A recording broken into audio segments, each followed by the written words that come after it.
প্রিয় দর্শক, আপনারা দেখতে পাচ্ছেন যে কিভাবে পুলিশ প্রশাসন ঘিরে রেখেছে এবং পুলিশ প্রশাসন কিন্তু এখানে ধাওয়া করেছে এবং মুসলমান উম্মার কলিজায় আঘাত দিয়েছে। এই কলিজার আঘাত কিন্তু সহ্য করছে না এই বাংলার মুসলমান। বাংলাদেশের অর্ধেক মন্ত্রী, সেই অর্ধেক মন্ত্রী বলেছে ইসলাম নাকি বাংলাদেশের জাতীয় ধর্ম থাকবে না, রাষ্ট্র ধর্ম থাকবে না।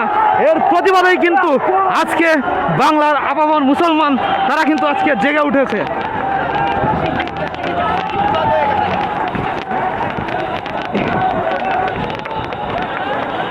এইমাত্র পুলিশ প্রশাসন ছাত্র ভঙ্গ করে দিচ্ছে, আপনারা দেখতে পাচ্ছেন এইমাত্র প্রশাসন ছাত্র ভঙ্গ করে দিচ্ছে। প্রশাসন কিন্তু টিয়ার শেল নিক্ষেপ করছে, আপনারা এটা স্পষ্ট লক্ষ্য করতে পারছেন।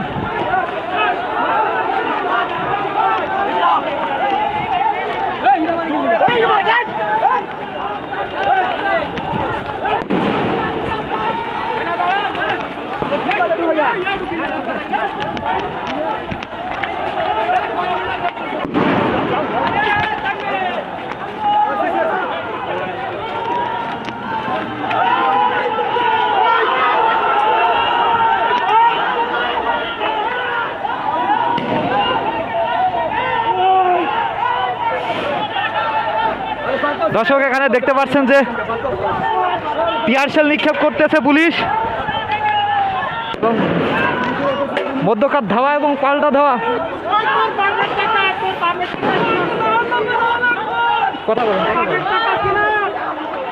আমরা নামাজের পরে মিছিলে বের হয়েছি, মিছিল করতে করতে হঠাৎ বিজয়নগর মোড়ে আসার পথে পুলিশ আমাদেরকে বাধা দিয়েছে।